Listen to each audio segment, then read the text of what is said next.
Once again, we welcome you to Moving Forward with Young Voices. And we're very happy to welcome Alexander Jelloian. Did I say your name correctly? I was going to ask you beforehand, but I forgot. No, you got it. It's Armenian. It's a tough one, but you did it very well, bro. Alexander, I'm so happy to have you on the show, and I know that we're going to have a great conversation. But before we dive into our topic, tell us just a little bit about yourself. Who are you? What makes you tick? That sort of stuff. Yeah. No, absolutely. Thanks for having me today.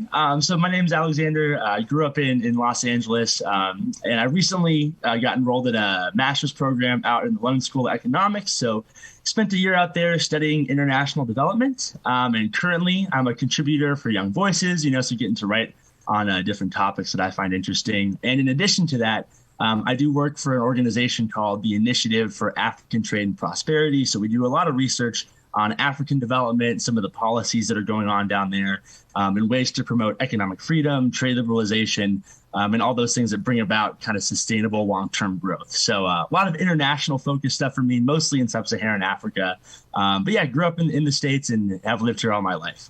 Well, I love that you have that broader perspective of what's going on, around the globe, because this is going to fit very nicely into our topic. I'm looking at an article you've written for townhall.com about how America is great despite what celebrities might tell you. And I think, Alexander, you're right. It's fashionable right now for celebrities to be pretty down on America. Well, it's not so great. In fact, you should probably be ashamed if you live there or you grew up there. What is it that drives that need to be such Debbie Downers about America and its history? Yeah, no, Brian, that's a great question. And, I think that a lot of times it comes out of a critical kind of self-lens that we all have. And I don't think that's a bad thing. I think a lot of people kind of view American history and they see some of the ugly parts of it that are certainly necessary to see. But then in my opinion, they get hyper-focused on those things and completely forsake and forget about all of the other wonderful things that occur. And so, it's kind of a catchy title about how the celebrities like to bash America and things like that. But it really does, spill over into everyday life and people that I've gone to school with. And just a quick example of that, when I was at school in London, there's a lot of American students over there. And it was a common thing for American students to either be apologizing for the country that they came to or the heritage of the United States. And I just think that's a very myopic, incorrect view of history. And while it's good to be, self-aware and want to, be critical of ourselves, I think this overly critical kind of self-hatred that I see that we're getting into as a country is really worrying and unfortunate. So. I felt it too. This last 4th of July, I mentioned it and I felt this. I heard this from other people. This is the first 4th of July that I can remember in my lifetime where it really felt like there was an uncertainty or the support, the patriotism seemed really tepid. You point out in your article, this is the first time in 33 years that NPR actually broke a tradition that they had been doing. What was that tradition? Yeah. So NPR used to read the Declaration of Independence every 4th of July. And this year they decided to not do that and instead have a conversation about equality and, a kind of a diversity type topic. Now, in my opinion, you could certainly do both of those things. But to say that we are going to turn away from something we've been doing for over 3 decades, it just shows you the national mood of the country. And, also in the article, I cited this new Gallup poll that came out with patriotism being at an all-time low among all, groups, Republicans, Democrats, Independents. Everybody seems to be down on the United States. And I just do not think that there's any way you can tell me that, it's a good thing for a country when more and more people in that country seem to be hating the place that they grew up. So it definitely is a little bit melancholy. I am an optimistic person, so I hope that over time we can kind of get out of this funk. But it's a worrying trend, and it's a worrying trend that I think we need to be aware of. And that's why I wanted to write this article, to kind of get people to see that there are bigger issues going on in the world, and the life that we get to live here really is a blessing. I came to love America through study of its history. And through that study, like you pointed out, I found there were a lot of mistakes. I guess this is what happens when you're dealing with human beings. And the people who helped to build this nation were neither angels nor were they devils, but they were people who sometimes had to make very extraordinarily difficult decisions under difficult circumstances. All things considered, I'm very impressed with what they were able to create and what I've been able to enjoy in my lifetime. I'm just curious, as you compare us to the world, and I know you have a pretty good outlook of what things are like around the globe. You haven't just lived in a bubble. Why do we tend to be so nonchalant about what we have compared to what it's like elsewhere? Yeah, no, Brian, I think exactly what you said, needs to be the way that we look at this issue. Because when we study American history, yes, there's a lot of ugly that comes up along with that. However, in the comparative perspective, of the 200 plus countries that exist on the earth today, undoubtedly the people that live in America of all races and ethnic backgrounds and, male, female, all the people here get to enjoy so many more rights and freedoms than people in other countries. Not saying we're perfect, not saying we shouldn't want to make things better, but I think the reason why people are kind of identifying as less patriotic nowadays is because they do not have a correct view of what actually occurs in other parts of the world. So, I mentioned earlier that I do a lot of research on African development. And if anybody just takes 10 minutes and Googles, the latest, violent conflicts that are going on, in sub-Saharan Africa, I mean, they're heartbreaking. You're talking about hundreds of thousands of people in countries all over that continent that are displaced, have to deal with terrorism, food insecurity, dirty water, malaria outbreaks. They don't even have COVID vaccines in a lot of places that aren't even available.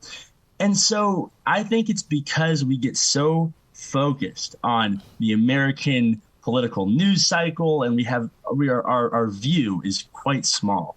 Whereas if we opened our eyes a little bit and saw what's going on in Ethiopia with the Tigray crisis, or in South Africa with all of the racial rioting, I think it would make us be a little bit more thankful for being born in these places and being over here, recognizing that we also need to work to make America better, but seeing that comparatively, it's just a wonderful place to live. Yeah, it's something you point out, and I find myself having to make myself stop every so often and say, okay, what am I taking for granted? And it turns out there's quite a bit that we take for granted here in America, isn't there? Yeah, no, absolutely. And that's the thing too, Brian. I don't want the article to sound like, well, I'm very thankful and you're not, and I'm really, really good at always happy and joyful. But, because obviously there are many times in my life where I am taking these for granted and I don't think about all the blessings that I have here. But I would say as well, I do think that, I grew up being taught that we should have a general appreciation, for the lives that we have here. And the more places I've gone to school, the more people I've talked to that are mostly younger in my age, and maybe a little bit more left-leaning on the political spectrum, just seem to have very little regard and very little underlying thankfulness, kind of for where we grew up. So hopefully things turn around in the near future. We'll see. But I think that is something we certainly need to be focused on as a country if we want to keep going, if we still want to be a country that's patriotic and does positively influence the world. If not, then I guess we can all kind of devolve into self-hatred and, be very upset with ourselves. But I hope that doesn't happen. I don't think that's what we want America to be. I know I'm stereotyping when I say this, but it seems like the people who are most focused on, well, here's what's wrong and here's why I hate America. This is why I hate myself for being an American. They don't seem to be living very happy lives. And I think what you're saying here is very good advice. You don't have to be, Pollyanna about this and just, ignore things that really do need to be addressed. But there's a balance to be struck. And in my experience, grateful people seem to be happier people. Yeah, no, Brian, I couldn't agree more, and I think that it's fascinating how we have kind of this new, younger generation of people, mostly my age, maybe a little bit younger, within 5 or so years, because I'm 24, that just seem to be unable to recognize the need for gratefulness, and instead just want to tear everything apart and build up whatever kind of utopian idea that they have for what is good.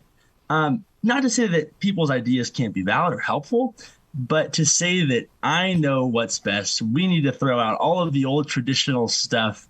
Those people that went before us were terrible, evil, horrible, really very bad people. I just think that it's a very incorrect view. And I think the best word to describe it is ungratefulness. So I hope people read the article and, were encouraged a little bit and say, well, you know what? America's not perfect, but it's pretty darn good. And I should be thankful to, live where I do and work hard to make my community, my family, my friends, my relationships better. And if enough people do that, America will become a much better place. So that's kind of my overall thought. I think it was C.S. Lewis who talked about how we sometimes get a case of chronological snobbery, and we have this tendency to believe everything that came before us was wrong. And he says, that's not a good place to be, because the people who came before us did some great things. We can do some great things. We got to realize that we have blind spots just the same as they had blind spots. Alexander, Absolutely. Tell us where people can find you and follow you on social media. Absolutely. So please follow me on Twitter at Jelloian, Jelloian, and also at the organization I work for, the Initiative for African Trade and Prosperity. Just pop that into Google and we'll come up and you can kind of see all the work we're trying to do down in Sub-Saharan Africa. All right. We've been talking with Alexander Jelloian. He is a Young Voices contributor and a master's student at the London School of Economics and Political Science. And great to talk with you. I feel energized. Thank you so much. Thank you, Brian. Thank you for having me today. I hope I'm back on soon.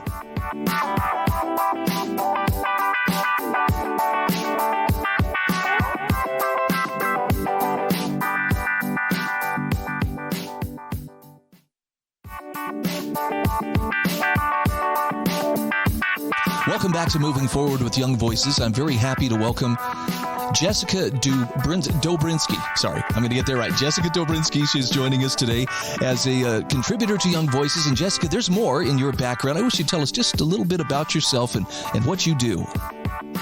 Yeah, so my name is Jessica Dobrinsky. I am a graduate of West Virginia University and American University, and I've been with the Cardinal Institute for West Virginia Policy for 2 years. I'm the policy analyst, and I also write for the Washington Examiner. Okay. Well, then, if you are part of the Cardinal Institute, you probably know my friend Jessie. Yes, very well. You'll have to give her my regards. So I understand that there was a lot of reason for celebration in West Virginia. Was it earlier this year that the Hope Scholarships were passed? That legislation? It was actually last year. It was last year. Okay. Yeah. And for those who aren't familiar with the Hope Scholarship, those who advocate for educational choice will find this something very worthwhile. Tell us a little bit about what that legislation was and what it accomplishes. Yeah, so the Hope Scholarship was a very monumental piece of educational legislation in West Virginia. And at the time when it was passed, it was actually the most expansive universal ESA that had ever been passed. And if you're not familiar with an ESA, an education savings account is money that is based off of, kind of how much is generated from taxes. And the way that West Virginia's Hope Scholarship works is it's a funding formula. So it's the state tax base that is represented for each child. And a parent has the ability to pull their kids out of the traditional public school system or go for kind of a meshed program, and they get $4,300 about. Now, of course, that changes each year, again, with that funding formula. And they're allowed to use that money to fund an education that they see as the one that's best fit for their child. I know the phrase I kept hearing over and over as other people across the country celebrated with West Virginia in the passage of this legislation was that the money will follow the students rather than just the bureaucracy or the system itself. So what a neat thing to experience. I know there was a ton of work that went into it. And now I understand that there's also a bit of a monkey wrench to deal with. Tell me about the injunction that was filed. Yeah, so on July 6th, the Kanawha County Circuit Court issued an injunction on the Hope Scholarship, which, if you're not familiar with those kind of terms, it halts the program. Right now, the treasurer's office is essentially functioning as if it doesn't exist because the judge ruled it as something that she didn't say was unconstitutional yet.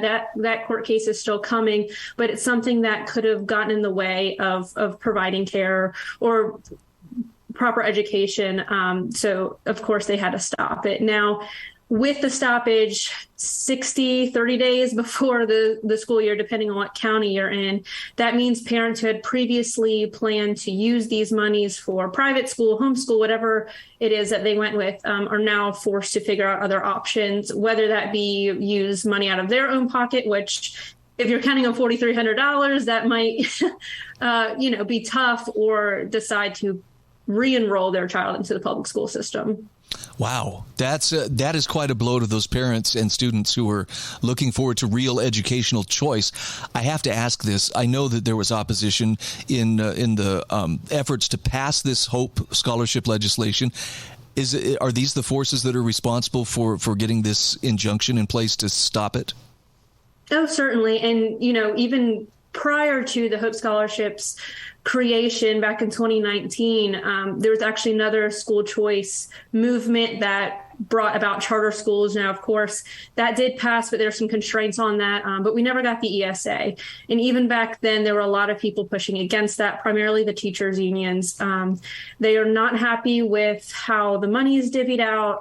They're telling a lot of inaccurate information, of course, to portray the Hope Scholarship in a way that it's not. For instance, they're saying that the money is taken away from the schools, which in part that is true. However, $4,300 is not what is actually covered for each child. It's more like $11,000, and so the money that comes from the federal government or from your local ordinances and things like that actually stay with the public school system. So you're having more money to cover each child. So again, that's just not very accurate information. Jessica, I don't want to sound like a skeptic, but I'm having a hard time believing that these teachers' unions, among others, are really interested in the quality of education that these students are receiving. And I think it's what it sounds like to me is they're more interested in maintaining their power, their authority, their influence. Yeah, absolutely. West Virginia, if you're familiar with kind of the landscape, especially with worker freedom and things like that, has for a long time been dominated by unions. And I think there's a lot of good things that may have come out of that previously, but now it's a hold on power, putting more money in their pockets, not really looking out for the benefits of teachers or students. That's something else that people are really forgetting is we are focusing on students because it's very, very important. Considering our outcomes in education. However, this is providing a ton of flexibility for teachers now to really make sure that they can provide a good, safe classroom environment as well. Why is it that teachers unions and others within the public school establishment are so resistant to the idea of competition? Because it sounds like that's what this scholarship would have introduced is school choice, which would have brought along some competition, different educational paths for the kids. Why do they resist this so hard? It's very much an old, outdated mindset that is kind of popular in West Virginia of change is bad no matter what it is. And of course, both sides of the political spectrum are guilty of that. But I think the problem is that, again, teachers unions have continuously said that they're for the teachers, they're for the students, they're for a quality education. And time again, when it's put to the test, that's just not the truth. If we allow parents to have more say in their education, if we have a better population when it comes to education and teachers have more autonomy, there's no longer a need for teacher unions. So, of course, they're going to do whatever they can to hold on to it. So tell me again, the outcome of this is waiting for a lawsuit to play out. What's the time frame on that? Yeah, so they issued the injunction on July 6th. However, that was not the actual the hearing of the case. So a lot of people have been reporting that the judge ruled it as unconstitutional. That's not the truth. She just issued the injunction again. So we're waiting on that. However, the Attorney General's office in the state issued a motion for stay, which was an appeal to the intermediate appellate court. And that would relieve the injunction and still allow the lawsuit to go through, but provide the necessary relief for these parents. But that's not expected to really be heard, just given typical court timelines. So, yeah, it looks like parents will not be having the Hope Scholarship this year, sadly. Man, that's got to be tough for those parents. Is there any kind of relief for them, or are they pretty much just left holding the bag? Yeah, so we've been reaching out to a ton of parents, just making sure that they have the resources, putting them in contact with the proper people who can provide some help. There's other organizations that are offering temporary scholarships. Some of the schools that had previously accepted students dependent on the Hope Scholarship are or working with some financial aid options and things like that. So there definitely are ways to remedy this issue temporarily, but of course it's a very slim population that's going to be able to have it still.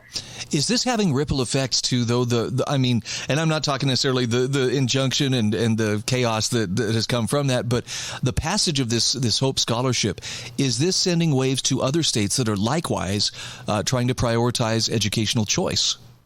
Yeah, absolutely. In fact, I've had many conversations with people in Virginia who were very much interested in going further with their educational opportunities and looked a lot towards West Virginia and the Hope Scholarship and have used it many times as a basis. So although we're not happy with the injunction, we're excited about what education looks like in West Virginia and across the country in the future. Okay, again, we are talking with Jessica Dobrinsky. Jessica, where can people find you online? Where can they follow you on social media? Yeah, so you can follow me on LinkedIn, again, Jessica Dobrinsky, and then you can also reach out to me at my email, jessica@cardinalinstitute.com. All right, keep up the good work. Keep a stiff upper lip, pip, pip, and all that. I really hope that you guys prevail on this. I know a ton of work went into it, and it would be wonderful to see that the Hope Scholarships prevail. Yes, absolutely. Thank you so much.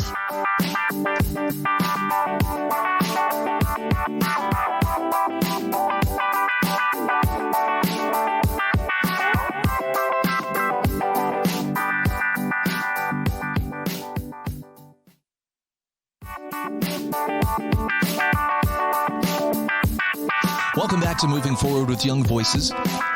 Hey, we're happy to welcome Micah Safsten joining us now. And Micah, in addition to being a contributor to Young Voices, it sounds like you wear a few other hats. Tell us a little bit about yourself. Sure. I work at the Utah Water Research Lab in Logan, Utah. It's part of Utah State University. I am the communications and outreach coordinator there. And then in my own time, I write about water issues in Utah and throughout the West, and other things in Utah politics. Okay, and boy, water issues, they are definitely timely right now. We are in the midst of a drought. In fact, maybe you could put some perspective into this for us. Sure. I know it's very dry. I know that there are great water concerns and have been actually for a couple of years now. What's the current state of this drought throughout Utah and the Intermountain West? Sure. Well, it's pretty bad. The Great Salt Lake here in Utah is of significant concern here in Utah because its lake bed, as the lake dries, the lake bed exposes toxic chemicals and toxic dust that gets kicked up in the wind, and so that's of special concern in Utah. But the Colorado River is also very, very low right now. Both Lake Mead and Lake Powell, particularly Lake Powell, are very close to the points where they can no longer generate hydroelectric power. So we need to get water in those reservoirs as well as in the Great Salt Lake. And so those are of special concern here in the West. Yeah, I've seen some pictures of both Lake Powell and Lake Mead, and there just aren't words to describe how low that water is. Now, there's also a lot of growth, though, and a lot of development going on in Utah as well as other areas of the Intermountain West. And I know sometimes we face this conundrum of, well, we need to keep growing to stay healthy. You want to be vital and growing. But when the water concerns come up, sometimes I know there have been concerns that people aren't really paying for water what they should be paying for water. Talk to me about how drought should be reflected in the price for water, even if that means raising property taxes. Right. So we all want growth. Well, most of us want growth in some way. We all understand how it benefits the economy, but when water is effectively subsidized, that growth it kind of gives us a false sense of optimism, in that we see that the growth in Utah and we think, oh, Utah has room to grow. But when water is unnecessarily priced unnecessarily low, then that growth looks easy. It looks possible when it's not. That there are downsides to that, and I'm certainly not anti-growth, but the price of water needs to reflect its scarcity, and so I was in the Salt Lake Tribune this last weekend, writing about a policy that would effectively increase the price of water, so that the growth can become a little bit more manageable, a little bit more sustainable. Okay, so I'm curious what the reaction is. I read your piece in the Tribune. I think it's very well reasoned, but I'm sure there are some people having serious heartburn over the idea. What? Slow down our growth. What kind of feedback have you received from those who've read your article? It's actually surprisingly positive. I think most people here in Utah understand that conservation needs to happen. What the difficult part is when you talk about raising the price of water. That means that that's something that needs to be done by municipal governments primarily. They set those prices, and that's very difficult because it kind of is similar to the NIMBYism debate or YIMBYism, the not in my backyard, where we want affordable housing, just not where I live. Right. We want to raise the price of water, just not where I live. For everyone else needs to conserve, not me. And so that's why in this particular policy that I looked at, it was a state level policy. And it would actually affect property taxes rather than your actual water bill. I'm fine with raising the price of water municipalities. In fact, that's precisely what I want. But politically, it's more difficult. And so, unfortunately, we need to go to the state legislatures. And the state legislature, I know in Utah, where I just am a little bit more familiar, the state legislature, I think is more open to those conservation measures than local governments. What about the builders? And I know the building industry and realty, these are pretty strong lobbying groups as far as exercising special interest power within the legislative halls. Are they in agreement with this? Do they see the wisdom, or does this threaten them? As far as I can tell, they have. I don't know if there is a unified response from the building industry in Utah. What's ironic is one of the biggest champions of water conservation in Utah and getting water in the Great Salt Lake is Utah's Speaker of the House of Representatives, Brad Wilson, who represents an area of Utah that's adjacent to the Great Salt Lake. He is himself a property developer and a very influential property developer. The same is true with the president of the Utah Senate. And they're both outspoken advocates of the Great Salt Lake and are trying to get these measures in place when they are themselves property developers. So I actually think that there is. That's why I say there's actually a positive response to this. So I don't see much pushback from builders, even though they may have an incentive to push back. Is Utah in a fairly good place when it comes to water conservation? In other words, I know that water is tough to come by. The snowpack has been very, very low for a couple of years. But when it comes to, for instance, groundwater, is Utah in a better condition than some of the other states around it? I would say no. On the whole, no. I think that there is as of late in the last few years, there's been a lot of movement in the right direction. But on the whole, there's still a lot to do. Groundwater is probably is something that is just as a dire situation as surface water, and actually much of Utah's drinking water is groundwater, and so I would say there's still a long way to go. Utah uses a lot more water per capita than neighboring states. And a big part of that, I think, is just a cultural thing.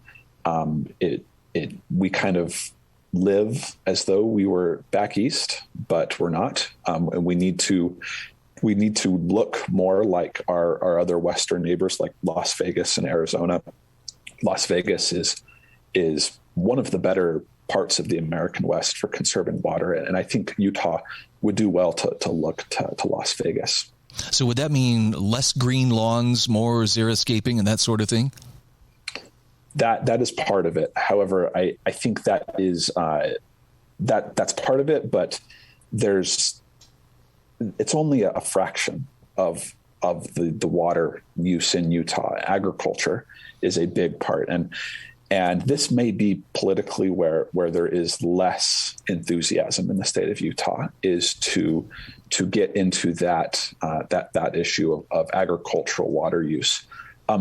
There's a lot. It's not as bad as some might say, but there is a lot of innovation happening in agricultural contexts, but there's still a long way to go.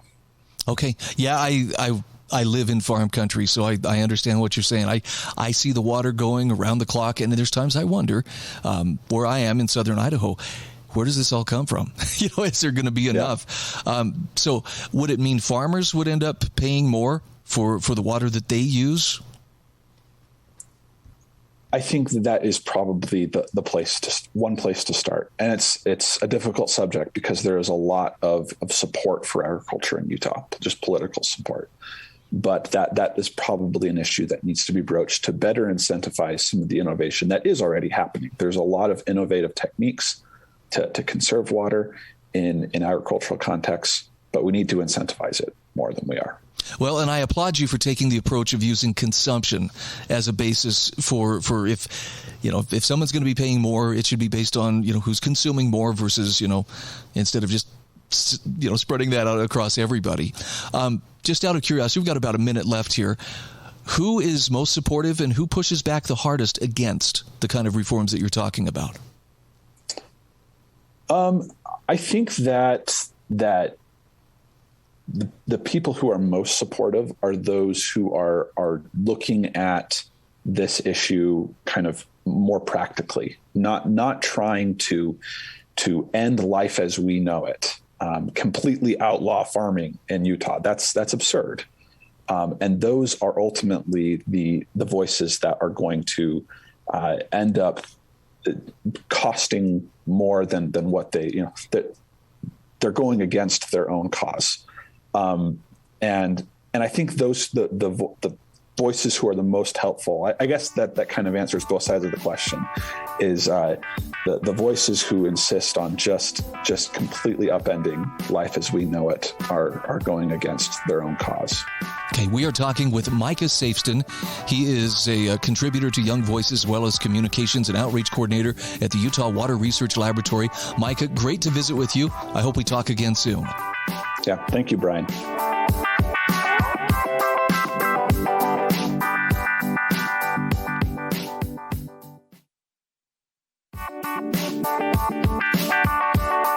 Welcome back. This is our fourth and final segment today on Moving Forward with Young Voices. Happy to welcome Amanda Griffiths to the program. She is a Young Voices contributor and also a PhD student at UCLA. Amanda, welcome. Anything else you want to tell us about yourself, who you are, what makes you tick? Well, not really. I've just started with Young Voices, and thanks so much for having me on, Brian. I am currently working on writing on international policy, foreign policy, as well as monetary financial regulation, and education policy as well with Young Voices. I was really intrigued by the article that I saw that you'd written for International Policy Digest, and the headline was, Biden inches toward the right move on tariffs for the wrong reasons. And I'll admit, I'm not a fan of tariffs. I like to think I'm one of those people who really, I want real free trade, and tariffs, as I understand it, don't really help us, especially where we're having some economic difficulties, to put it mildly. Talk to me about how is Biden moving the right direction, but where is he getting his reasoning wrong? Sure. So Biden's main motivation for possibly cutting down on tariffs, and it would really just be a fraction of the tariffs that the Trump administration levied against China, affecting consumer goods. These are called Section 301 tariffs. His rationale is that he wants to curb inflation.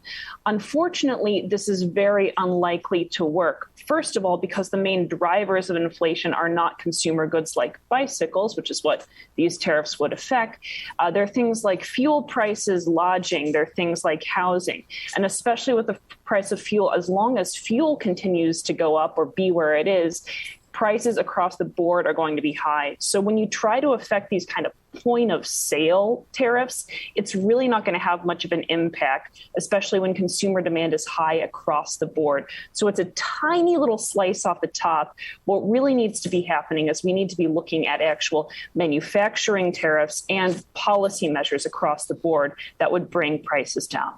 Just out of curiosity, were the majority of these tariffs passed under the Trump administration? They were, yes. This is about $10 billion worth of $370 billion worth of tariffs. So again, it's a tiny little fraction of the Trump tariffs. Now, I know Trump's justification ostensibly was, well, I'm just trying to protect American jobs. I like in your article, you come right out and you just point out tariffs don't work. Could you walk us through why they don't work?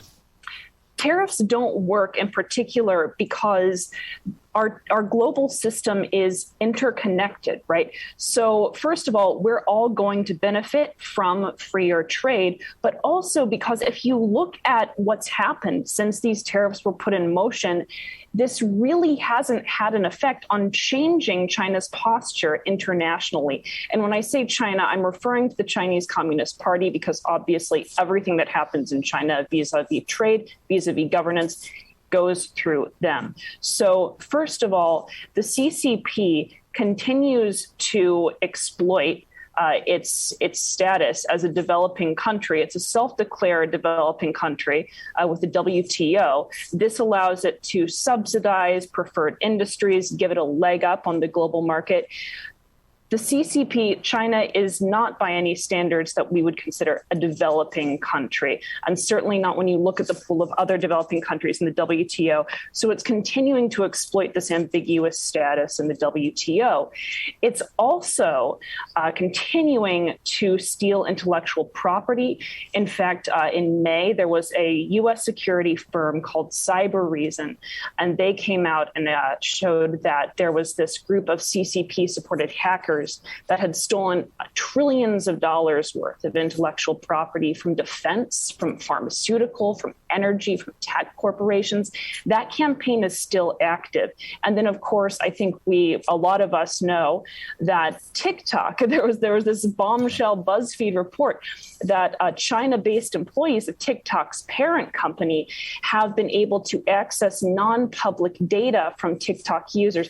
That's important because if employees in China can see users' private data, the CCP can see users' private data. So this has not helped with in any respect to quell anything that the CCP are doing internationally, anything that they're doing vis-a-vis the environment, if we want to talk about that. It just hasn't been effective. And usually tariffs are not effective when we try to flex against totalitarian, authoritarian regimes. Wow. I'm shocked to learn that, China claims that developing country status. I mean, isn't this akin to parking in a handicapped space? When there are people who really could use that space, but I just didn't want to walk as far, A little bit, yeah. It's like, I sprained my pinky finger, and so, I don't want to, I don't want to walk that far. Exactly. It's very, very exploitative, and it's not justified at all. So you mentioned inflation is really an entirely separate issue from the import and the commerce, back and forth between nations. What should happen, first of all, on the tariff front? What would you like to see happen in terms of U.S. trade policy? And then we can talk more about, what we could be doing economically, to deal with inflation and a few other factors. Sure. I mean, I'm with you, Brian. I don't think that tariffs work. Tariffs, time and time again, have proven to be ineffective. They're virtue signaling, sure, but they don't really have an impact. I would want to see tariffs lifted. And in particular, if we want to target a particular group of tariffs to lift, if we want to say, okay, just one group, it actually shouldn't be the ones on the consumer goods. What we need to be looking at is we need to be looking at manufacturing goods. We need to be looking at steel tariffs. We need to be looking at the things that we use to make products. Now, of course, lifting tariffs across the board would be excellent. Lifting them on consumer goods would be excellent. But when we're seeing demand go up everywhere, when we're seeing suppliers that need things to make products, then we want to bring down those prices as well. So I would want to see just a wholesale revision of our policy toward tariffs, especially where China is concerned. Okay. And you mentioned specifically in your article, and this is one that seemed to make a lot of sense, was once upon a time, the rare earth metal industry in the U.S. was a thriving thing. I think China has kind of cornered the market on that here of late. It has. In fact, it's completely reversed, right? So until 1980, 99% of the world's heavy rare earth metals. I should explain what we're talking about here when we say rare earths. So these are the things, these are the minerals that are found in batteries, that are found in tech equipment, that are found in military equipment. They kind of power our world right now. And they're found by the way they're charging our electric cars. So rare earth metals are essential. About 99% were produced from U.S. mining operations. Then in 1980, that statistic began to flip completely. So today, CCP-backed enterprises produce upwards of 99% of all rare earth metals, and that includes those used in the U.S. military's weapons systems.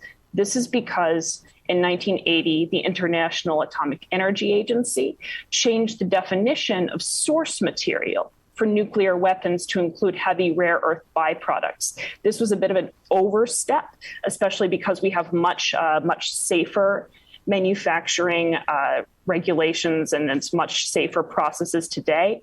But this made the cost of manufacturing and production just so high. The risks were so high in terms of overhead that we just stopped. We sort of shut down our mining operations, and then that has now gone to China, and they've cornered the market. Wow, I can see where that might come back to bite us too. Yeah. Exactly. What about if, for example, if U.S. lawmakers were to limit or eliminate tariffs, for that matter, would that actually reach the consumer? I mean, would we see lower prices? Eventually, we would. But again, because there's so much that's driving up inflation that's not imported, again, gas, food, lodging, that's where we need to be focused right now. So again, it wouldn't be a panacea, as Janet Yellen recently said. We need to be doing a lot more in a lot of other areas. And we also need to be working on making it easier for businesses and for manufacturers to work and to do business and set up shop here. This needs to be a much more wholesale approach. Well, I got to tell you, it's very refreshing to hear someone standing up for the free market and in particular for lifting some of the regulatory burdens that are actually making it tougher, to be competitive out there internationally. Again, we're talking with Amanda Griffiths. Amanda, where can people follow your work? Where can they find you on social media? On social media, you can find me on Twitter at Ajax the Griff, so AJAX the GRIFF. And that's where you can find me, and I'm going to continue to write for Young Voices. All right. I'm very happy to have you as a Young Voices contributor. This was fun talking with you. Hope we get a chance to visit again soon. Absolutely. Thanks so much, Brian.